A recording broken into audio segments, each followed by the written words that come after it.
Oi, eu sou o Ronaldo Lemos e esse é o Expresso Futuro. A gente vai falar hoje dos brasileiros e das brasileiras que vieram para Nova York trabalhar com inovação.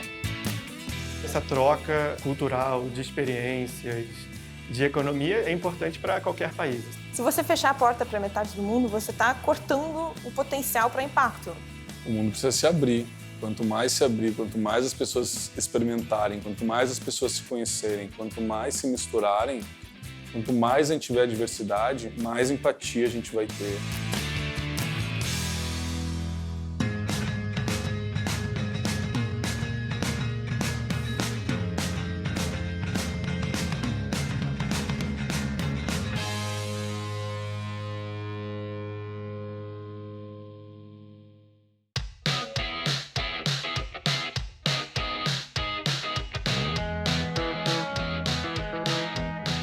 Uma das forças mais importantes dos países hoje é a imigração. É o fato de você conseguir atrair talentos globais para o seu território. Então, a riqueza de um país não é só pontes, investimentos em estradas, portos ou mesmo conectividade. É importante você ter gente boa, gente talentosa vindo ao país para compor o que a gente chama de capital humano. Essa é uma das formas mais importantes que um país pode se desenvolver hoje.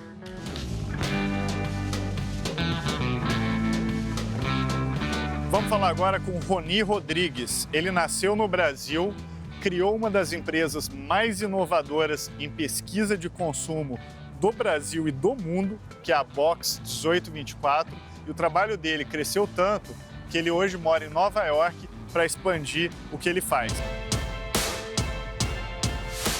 Eu comecei a empreender desde muito cedo, assim.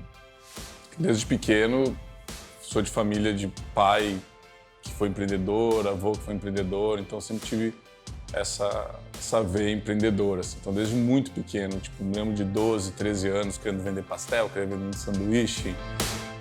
Quando eu entrei na faculdade de turismo, eu juntei uma grana e vim morar aqui nos Estados Unidos. Trabalhei de engraxate, depois eu trabalhei também no recycle, separando lixo, e também trabalhei num posto de gasolina. Então eu tinha virado criativo de agência, eu vi que dentro da área de publicidade, a área de planejamento estava crescendo muito.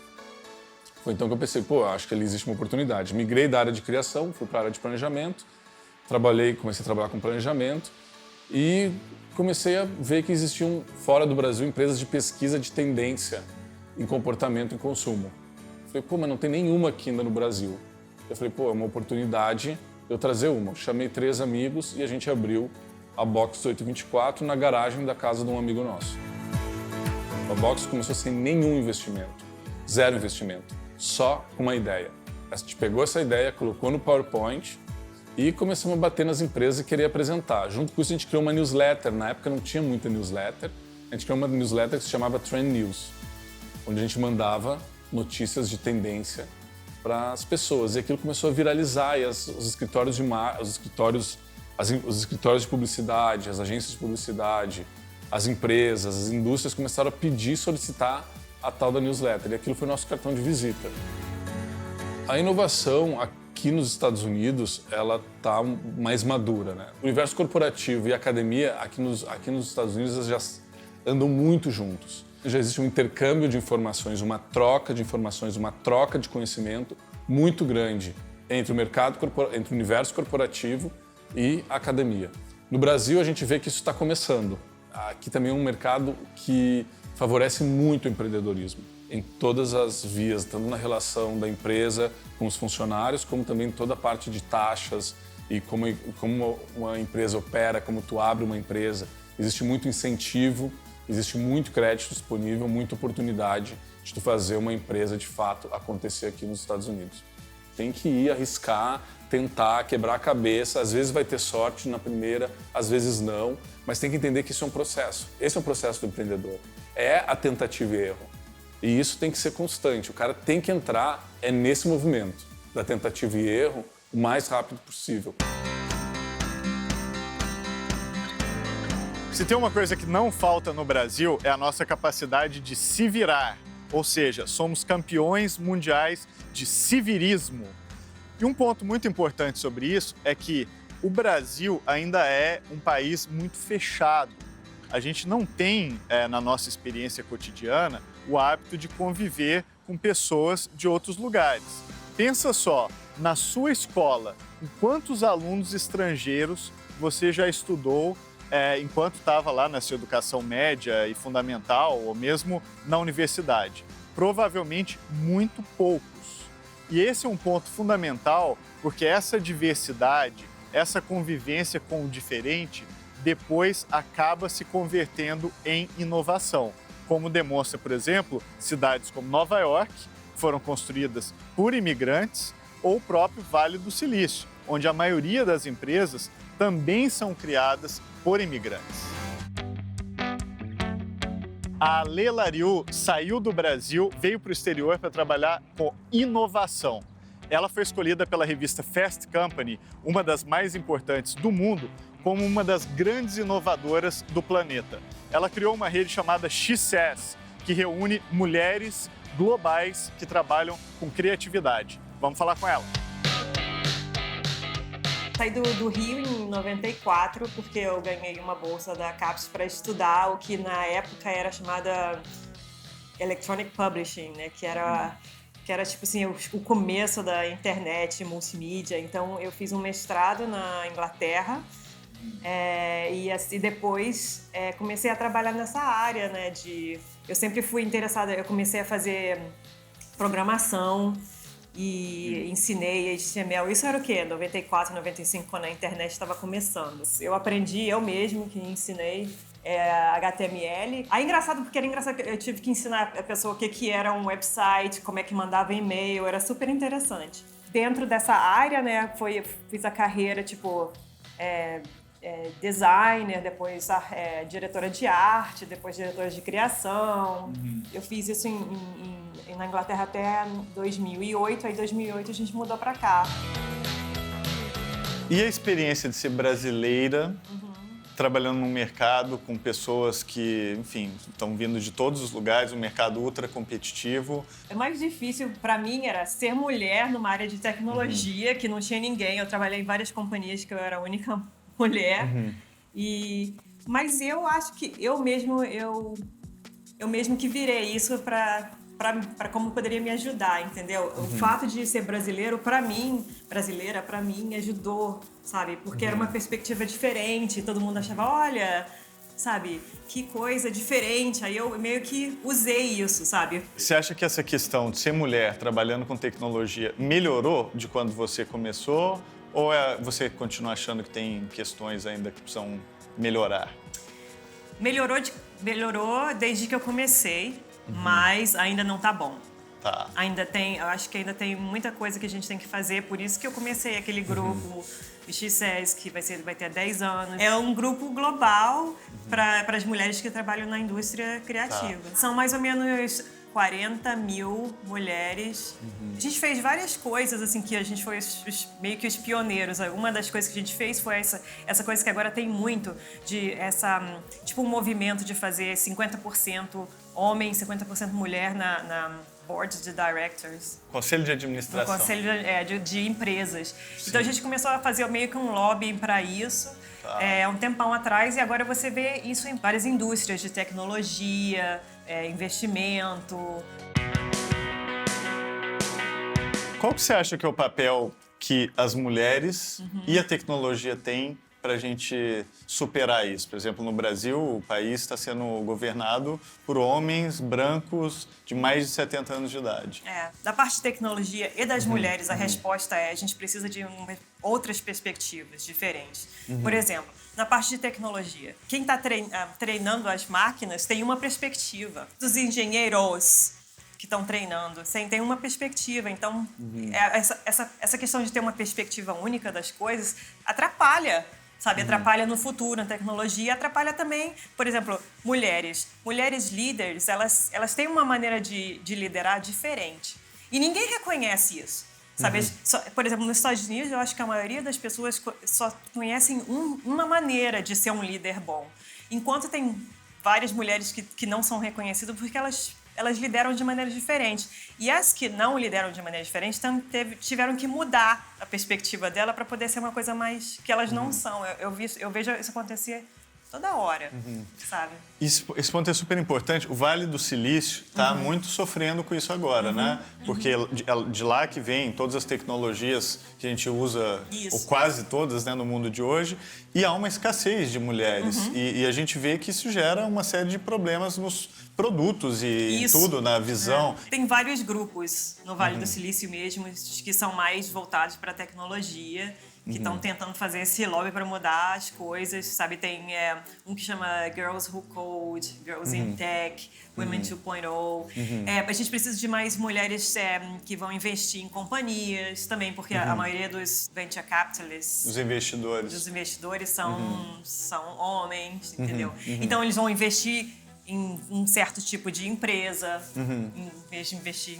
Então, é tudo questão de perspectiva e de visão, sabe? Tendo mais perspectivas, o mundo seria um mundo seria melhor.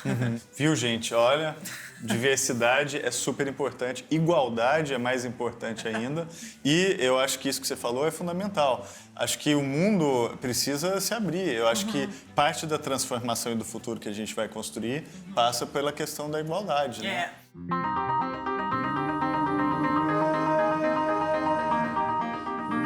A competição por talentos ela é muito desigual. Tanto que muitos jovens, em alguns países, decidem imigrar e morar em outro lugar para desenvolver as suas capacidades, porque acham que o seu país não oferece as condições adequadas. O nome disso é Brain Drain, que pode ser traduzido como a fuga de cérebros, que, aliás, curiosamente, é o nome de um disco dos Ramones de 1989, que foi a primeira vez que eu vi falar dessa expressão. O fato é que todo país precisa cultivar e manter os seus talentos localmente. E, mais importante, atrair talentos globais para integrarem o tecido dos inovadores daquele país. Vamos falar agora com a Vivian Caetano. Ela é brasileira, mora aqui em Nova York e trabalha numa área de ponta na empresa Ideias 42. Ela é uma cientista do comportamento. O que é isso? Ela estuda a forma como as pessoas se comportam e o que motiva elas a se comportarem de uma determinada maneira. Com base nesse conhecimento, ela, por exemplo, ajuda a diminuir o desperdício de água, dentre outras coisas. Ser brasileira é um diferencial, é algo que as pessoas querem conversar, eles querem saber mais. E você está nos Estados Unidos como brasileira, eu vim com várias experiências diferentes de todo mundo aqui. Então, eu vou sempre conseguir entrar numa situação e ter uma ideia diferente, ou conseguir ver a história do ponto de vista de outra pessoa. Existem meio que dois lados, né? Ser mulher, não ser americana, quer dizer que o número de oportunidades que eu vou ter para entrar em contato com alguém é muito menor do que homem, americano e tudo. Então, tive que lutar muito mais para conseguir essas oportunidades, aqueles momentos em que eu posso conversar com alguém. Mas, ao mesmo tempo, eu acho que se você conseguir se apresentar e trabalhar e mostrar que você está disposto a trabalhar, aqueles momentos podem ser mais valiosos, porque você sempre vem com mais experiência. Se você conseguir mostrar por que é que você é interessante, como é que você se diferencia, ele acaba sendo uma vantagem. A Ideas 42 é uma empresa inovadora que usa economia comportamental para ajudar as pessoas a fazerem o que eles realmente querem. E a gente trabalha em 30 países. Espero que um dia a gente trabalhe no Brasil, é um dos nossos próximos países. A economia comportamental foi meio que uma reação à economia tradicional. Na economia tradicional, assume-se que o humano é racional, que ele vai sempre fazer a decisão certa, do jeito dele, porque ele quer. Mas, na verdade, o humano não é racional. Ele faz decisão que depois ele se arrepende, ou ele esquece, ele adia. Foi esse tipo de pensamento que criou a economia comportamental. É o estudo das pessoas na vida real. Como é que eles realmente fazem decisões? Como é que eles realmente atuam?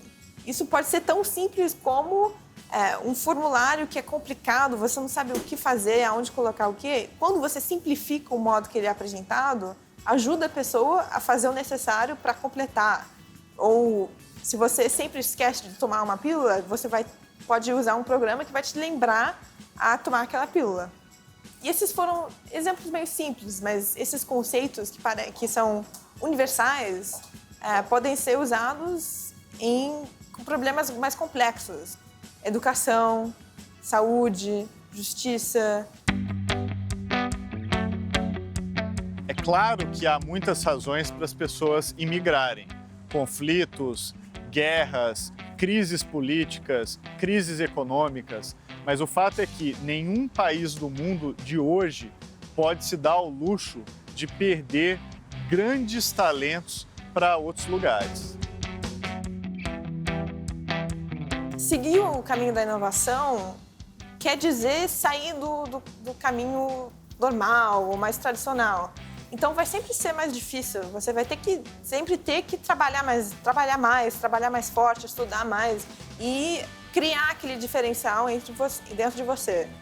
Eu diria que você tem que sempre lembrar do seu porquê e você vai ter que realmente olhar para dentro e pensar por que eu estou fazendo isso e usar aquela energia para continuar.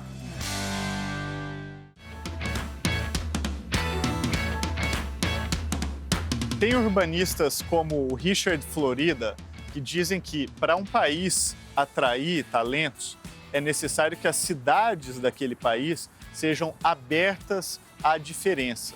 Então ele diz que cidades como Londres, São Francisco ou mesmo Nova York conseguem atrair gente do mundo inteiro, especialmente porque são tolerantes com relação à diversidade.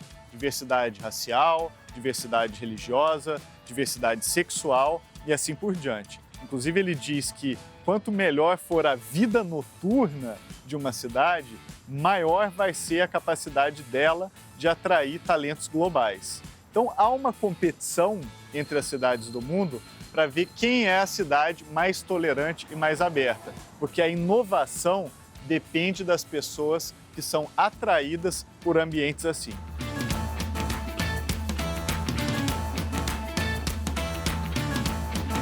Para a área de tecnologia é a mesma coisa. Um grande número de empresas de tecnologia do mundo de hoje foram criadas por imigrantes. É o caso, por exemplo, do Google, criado pelo Sergey Brin, que é um imigrante russo. É o caso também do eBay, criado pelo Pierre Omidyar, que é um imigrante franco-iraniano. Ou do Yahoo, criado pelo Jerry Yang, que é um imigrante taiwanês. Ou até o próprio Steve Jobs, que era neto de armênios. Então, no campo da tecnologia, a imigração tem um papel fundamental para a criação de empresas inovadoras. E uma das razões para isso é que quando você muda de país, você precisa se virar, você precisa inovar até mesmo por necessidade. O Thiago Lins é carioca e veio morar em Nova York por causa do sucesso da empresa que ele criou, chamada Queremos, uma empresa que usa a internet para que os fãs possam se reunir e financiar shows dos artistas que eles mais gostam. Vamos falar com ele. O primeiro show do Queremos foi um artista chamado Mike Snow, um artista sueco. Estava vindo tocar no Brasil, ia tocar em São Paulo, mas não ia tocar no Rio. E essa já era a 10ª banda que vinha para o Brasil e não tocava no Rio. E as que tinham vindo antes, os promotores que apostaram, eles tinham tido assim, fracassos que eram muito assim. Às vezes o cara pagava $40 mil por um artista, marcava uma casa de show para 2.000 pessoas, botava lá o ingresso para ele vender e tinha que vender 1.500, 1.000 para ele zerar os custos e depois desse lucro. E apareciam 50 pessoas. Tem o caso de uma banda que foi isso. Sim. Então era uma coisa que quebrava qualquer produtor que não fosse uma grande produtora. Aí a gente perguntou para o agente da banda se eles tinham interesse em tocar no Rio. E aí eles falaram, a gente tem muito interesse, inclusive tocaria só por $10 mil, sem vocês precisarem pagar mais nada. A gente pensou, $10 mil, se a gente dividisse por 100 pessoas, daria $100 para cada uma. A gente pensou, se a gente vendesse 100 ingressos de $100, na época eram R$200, 100 ingressos de R$200. Em 3 dias o show acontece, a gente avisa pro agente que vai fazer o show. Se não, o show não acontece, a gente não fecha com ele. E depois a gente começa a vender ingressos normais a R$50, que era o preço do ingresso na época. Mas se a gente vender 900 desses ingressos, todo mundo que participou da primeira parte vai de graça. Porque o cara pagou mais, e a gente pensou numa maneira que fosse justa. Investiu Exatamente. na primeira hora. É assim que começa o empreendedorismo. A gente não sabia, justamente.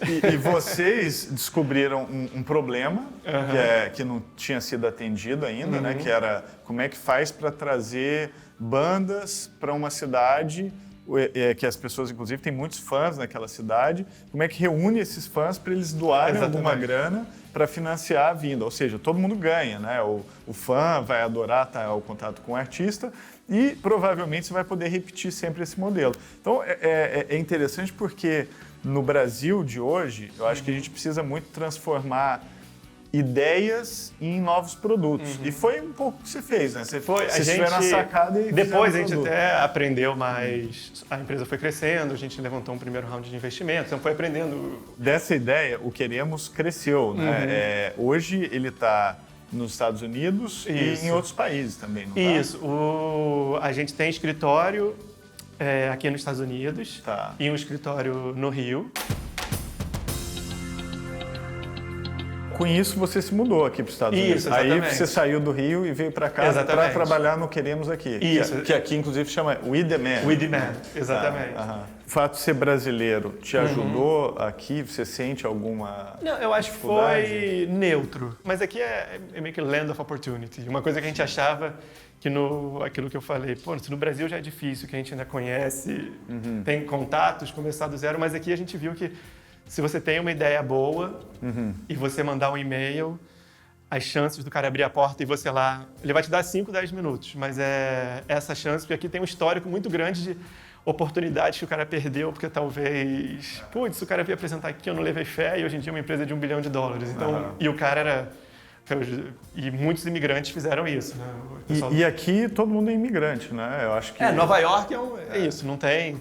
Ou é imigrante, ou não. É raro você ter alguém, eu nasci em Nova York, né? Todo mundo veio de fora. Você acha que o Brasil devia ser mais aberto à imigração, nesse sentido, de ter gente de outras partes do mundo indo para lá? Porque a impressão... sem dúvida. Acho que independente da necessidade, essa troca cultural, de experiências, de economia, é importante para qualquer país. Assim. Acho que os Estados Unidos passa por uma fase que está mais nebulosa em relação a isso, mas se você ver a história, sempre foi.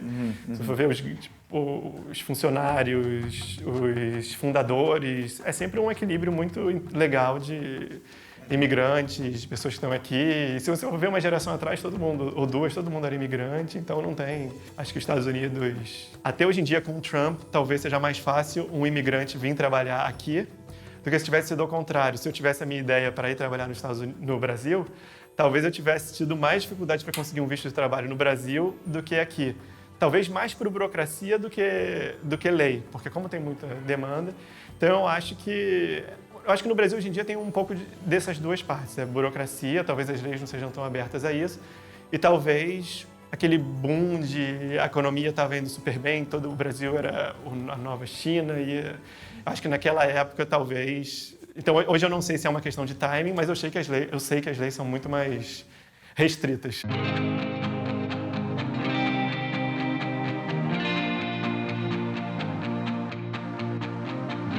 Um dos desafios do Brasil de hoje é como é que a gente faz para transformar ideias em produtos e serviços.